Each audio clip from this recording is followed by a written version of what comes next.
What a beautiful night. Oh my god, dude. What is that? A mysterious warrior turning goblins into confetti! Hold up. There's more to this story than you think. Let me explain. Okay, so the protagonist of our story is this scrawny guy right here. His name is Fate Graphite, who's basically the poster child for when life gives you lemons, but you're allergic to lemons. That's because he got this gluttony skill, which makes him hungry all the time, giving him perpetual stomach growling. After this, we are then introduced to the Holy Knights, who seem to have misunderstood the holy part of their title. They're bullying a guy for his outrageous crime of dropping fruit. Yep, I know. Don't get me started. Then they proceed to bully Fate, tossing his wages on the ground, and then enters the lovely Lady Roxy, the knight in shining armor who tells them off and plays nurse to Fate. Later, Fate's at a store, brooding over his existence, when some bandits appear. He runs to alert Lady Roxy, who goes off to play hero, leaving Fate with a guard this spot task. But surprise! A wild bandit appears, and Fate, in a moment of bravery, stabs him with a flagpole, and suddenly his bellyache turns into superpowers. Oh, and Roxy thanks him and offers him an opportunity to work at the House of Heart, and he accepts the offer. Next, Fate goes shopping for a sword on a shoestring budget. He ends up with Greed, a sword that talks more than a telemarketer. So, armed with his chatty sword, Fate heads off to test his new weapon and faces a goblin army. Every goblin he turns into a kebab boosts his power, but he's still stuck at level 1. Back at the village, we see the sister teaching kids about skills from Lord Laplace, and they're pretty bummed out because guess what? Life's unfair. Holy Knights get the cool skills, and others, well, not so much. Suddenly, plot twist. Sister number 2 rushes in with news about Sahara, who is another student, going MIA. Now, Sahara is tied up and sobbing, but here comes our hero, Fate, to save the day. He frees her, but oh no, the goon's still around. So after some sneaky box toppling and a dramatic sword fight, Fate emerges victorious. The goon spills the beans. It's Hado behind this shady kidnapping. On his way back, Greed reminds Fate about his new gig at the House of Heart. Fast forwarding to Fate's first day at work, and it is absolutely eye-opening. He's stunned by Lady Roxy's dress and her recent loss of her father passing away. Roxy wants to bring life back to the house and awkwardly tries to shake his hand. But Fate, Mr. Mind Reader, doesn't want to know what's happening behind that beautiful face because it might end up disappointing him, if you know what I mean. Fast forward a week and Fate's fitting in, and that's when he is summoned for a conversation with Roxy. But in the middle of a heartwarming moment, Fate faints.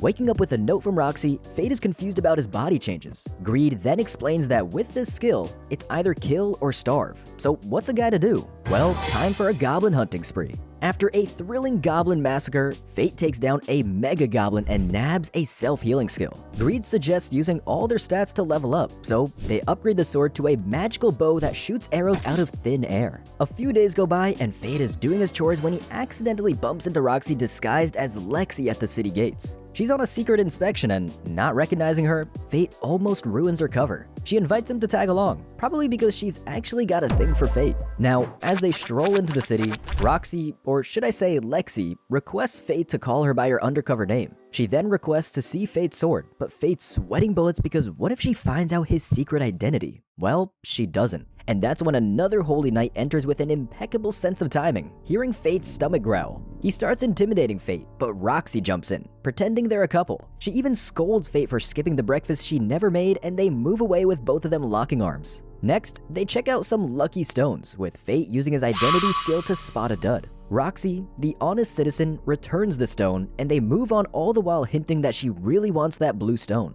They move on and start investigating a recent incident they heard at a bar. Later, they rescue a boy from the Vleriks, a classic damsel in distress moment, except it's a kid this time. They find his mom, and the day is saved. Finally, Fate is concerned about Roxy uncovering his double life, purchases a mask for disguise, and, in a very smooth gesture, also buys a gemstone for Roxy. After a while, Fate, back at it again, is disguised and standing over a mountain of goblin corpses, earning the nickname Corpse from some spooked warriors. Then, at the Heart residence, Roxy, with a secret mission up her sleeve, whisks Fate away to the family vineyards. It's not just a casual grape-picking adventure though, because that's when Roxy's mom grills Fate about his feelings for Roxy, turning the scene into an awkward teen romance novel. Then, in a flashback, we learn that Roxy was actually inspired by her dad to become a holy knight, but right now, she's busy defending the vineyards from kobolds. These pesky monsters can't just let people make wine in peace. Now, later that evening, Fate sees this mysterious red-eyed girl who claims to leave the kobold fighting duties to Fate. That's when Roxy jumps in,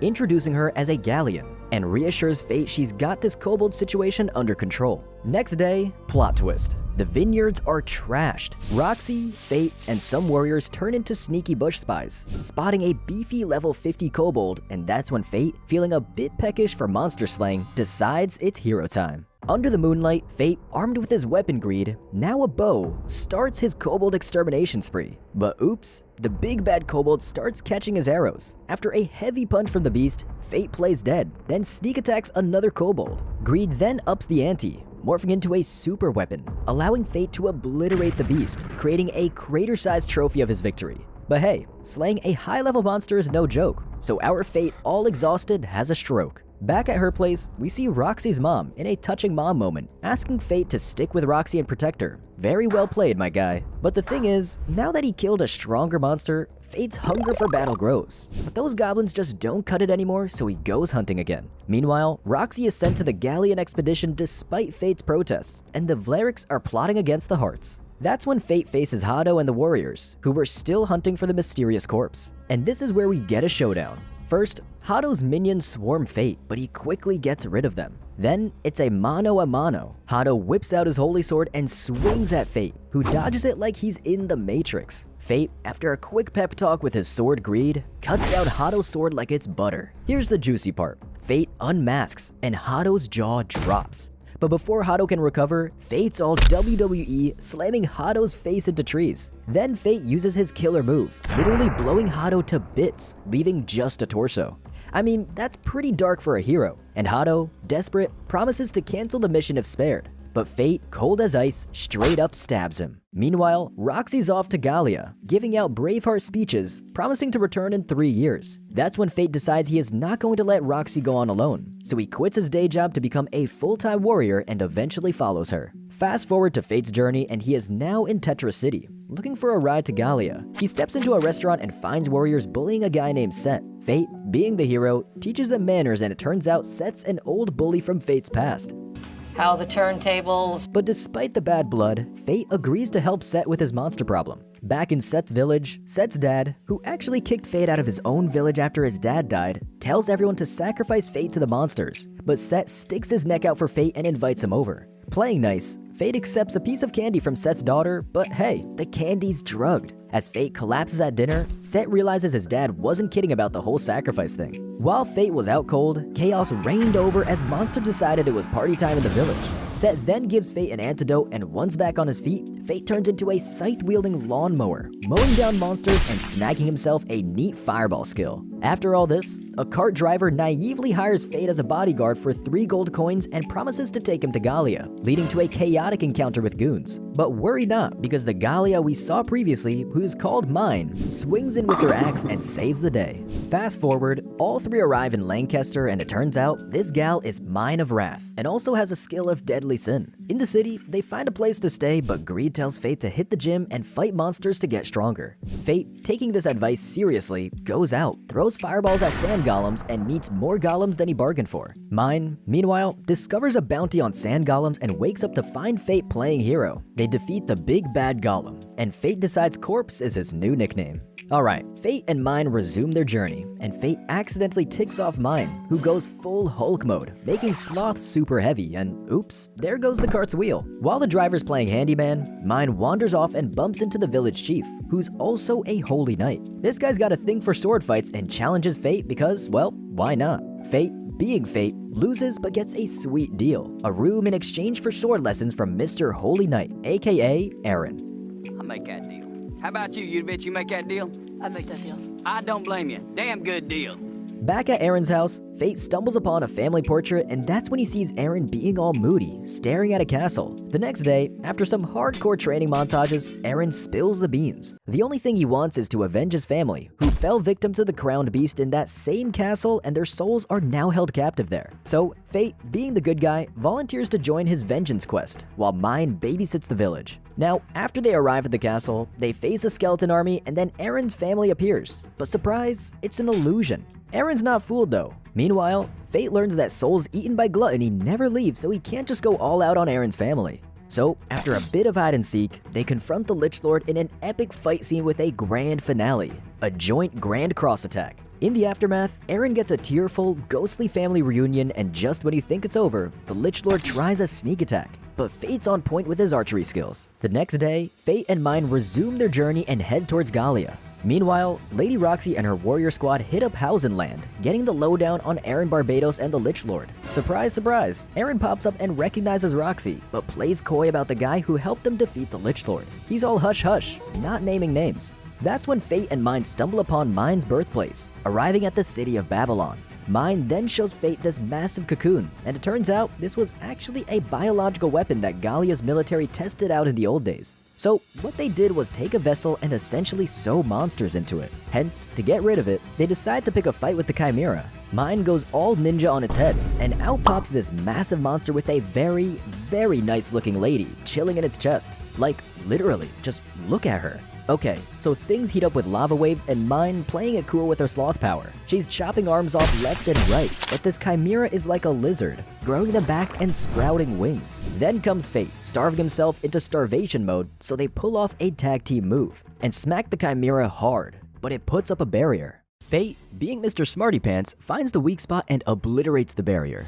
The chimera tries to pull a fast one, flying away to chill, but Mine, with her sloth power, yeets Fate into the sky. In midair, Fate's greed power levels up and it's showdown time in another barrier. Fate goes all hero mode, attacking the girl in the chimera to bring it down. In the midst of this chaos, Fate has this trippy vision of doctors, kids, and the chimera girl, and he realizes he could turn into a chimera too. So he makes Mine promise to kill him if that happens. Finally, Fate and his upgraded greed, Swagger, march into Babylon, the Sentinel City. Fate then proceeds with his budget shopping in Babylon.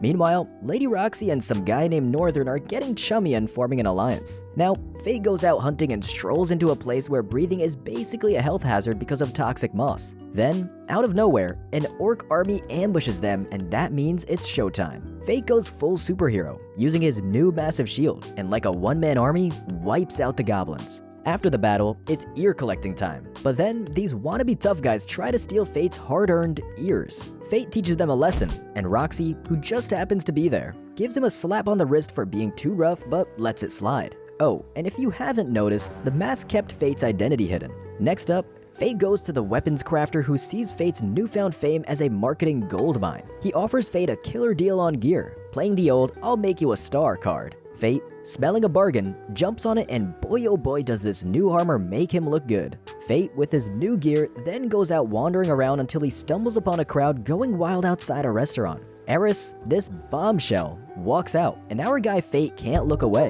Well, I don't blame you, bud, because it turns out Eris has got some deadly sin of lust power and plans to kill Roxy. Why? Because apparently, some sort of super strong entity would emerge upon Roxy's death as goodness accumulates. But Fate denies any of this and storms out, vowing to protect Roxy. But little did he know, a secret plan was already in action. Lady Roxy gets informed about losing contact with the team near the Great Ravine, so she sets off to rescue them. Meanwhile, our main man Fate needs a magic crystal for his sword scabbard, so Fate goes out for some crystal hunting and bumps into some orcs. No sweat, he wipes them out. But on the other side, Lady Roxy's compass goes AWOL, so they start following the orc trail, assuming orcs have a sense of direction. Back to Fate, and he sees this white-dressed girl, and suddenly everything turns red and some of the enemies he had killed emerge from beneath and suck him in. He wakes up to some salamanders which are being remote controlled by someone. Just as these salamanders attack Roxy and her crew, Fate jumps in, superhero landing and all, and takes them down. They find some weird symbols on the salamanders' foreheads and Roxy thanks him, but they split up again.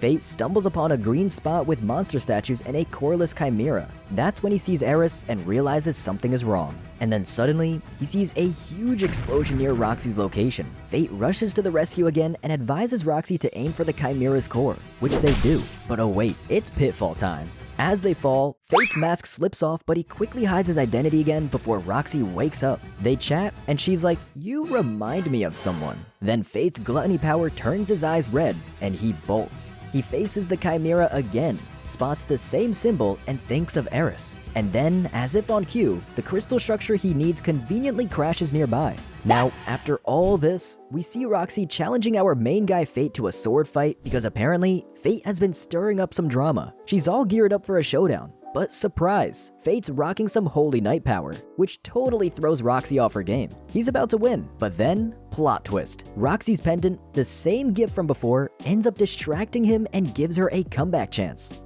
Being a good sport, accepts defeat and decides to join Roxy's squad. Meanwhile, there's a bit of a detective moment where Roxy realizes Fate's fighting style is eerily similar to someone named Aaron. Next up, Fate chats with Mugen about the symbol these chimeras have, and Mugen drops the news that his daughter is a monster expert. But wait, there's more. The scene flips to Lane, who's onto something fishy with the Vlerics. Suddenly, it's panic mode with emergency alarms blaring, signaling an orc attack. Roxy and her troops are on it, but Fate, ever the hero, senses something sneaky underground and uses greed to force this creepy slime creature to the surface. Now, this slime isn't your average monster. It hits Fate with acid rain, but he's quick on his feet, turning greed into a shield. When he attacks, the slime splits into a gazillion pieces, causing chaos for Fate and the royal army. So Fate goes all out, using 20% of his power, but nope, the slime just won't quit. But I'm not done yet! Just when things couldn't get weirder, Fate spots a masked warrior and thinks it's Eris. He lets the slime gobble him up, kills it from the inside, and then faces off with the mystery fighter. Well, surprise, surprise, it's not Eris, it's Northern. Northern pulls a dramatic move and summons a divine dragon to attack Roxy. Fate, being the hero, dashes in to save her with greed, and in a dramatic twist, his mask breaks, revealing his true identity to Roxy. But wait, there's no time for a dramatic reveal. Fate dashes off to face the dragon. Next, we witness Fate's combat skills as he binds the dragon using the Grand Cross returnable. But in a twist of fate, pun intended, he loses an arm during the fight with Northern. And just when you think Fate is done for, he pulls a sneaky magic trick and stabs Northern in the back. Suddenly, Fate finds himself in a bizarre dimension with Luna, the girl at Haniel's core. Luna thanks him for killing her and drops some facts. Fate's skill is going to consume him. Yeah, like no one saw that coming. Oh, and in that exact moment, Fate actually starts going berserk. But wait, all is not lost. Greed, who's apparently now a person, saves Fate from falling into the souls and both of them return to the real world. This is when Fate throws greed at the divine dragon and manages to defeat it, despite its immense power. However, this victory comes at a cost. His skill starts to overwhelm him, so he upgrades greed using all his stats, rendering himself powerless in case he goes berserk. And then enters Mine, who might just be our potential berserk stopper. Fate, in a not-so-heroic moment, begs her to kill him. But who swoops in to save the day? Lady Roxy. She's not mad, even after the big reveal, and whisks Fate away into her arms. Not gonna lie, I'm low-key jealous, but the guy did go through all this, so he kinda deserves it. Just like you, because you deserve more amazing recaps like this, so remember to subscribe to this channel and turn on your notifications by clicking on the bell icon. Okay, back to the story. Fate wakes up, armless and confused, in a strange place. Eris and Mine drop in for a chat, spilling the beans that Northern was just a puppet controlled by envy, and Mine has dealt with envy by tossing her far away. Eris then announces they need Fate's help and they agree to keep Lady Roxy out of trouble. That's when Roxy takes some fruits and goes to meet Fate, but finds a note on the table apologizing for leaving without notice and for his gluttony skill. Roxy recalls the first time she saw Fate and pledges to become stronger for when the day comes. And for the grand finale, Fate uses Twilight Healing to magically get his arm back. Because why not? In this show, anything's possible. And that's the first season of Berserk of Gluttony. I hope you enjoyed and feel free to show RAW Recap some love by hitting that like button. See you in the next one.